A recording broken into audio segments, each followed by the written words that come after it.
జయలలిత ప్రతి ఒక్కరికి స్ఫూర్తిదాయకమైన వ్యక్తి అని కొనియాడారు నిజామాబాద్ ఎంపీ కవిత. ప్రస్తుత సమాజంలో ఒక మహిళ రాజకీయాల్లోకి వచ్చి నిలదొక్కుకోవటం సామాన్యమైన విషయం కాదని, కానీ జయ ఆ ఘనత సాధించి మహిళల్లో ధైర్యం నింపారని అన్నారు.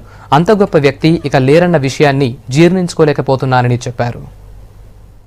Jayalalitha ji has been a great inspiration to many women leaders across the country. Despite many allegations, many troubles, many struggles that she had to go through in her life, she never left the path that she wanted to go on, and that I believe is a true inspiration for anybody who's in politics and who wants to stay and be there in the politics.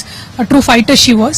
There could be allegations, there could be many issues, but I believe as a woman politician it's not easy to make such a huge mark in this country's politics, and for that I admire her, and I believe that whoever is near and dear to her, and especially the people of Tamil Nadu who so admired and adored her, may get some peace at this point of time, and I pray that the God will keep her soul to rest.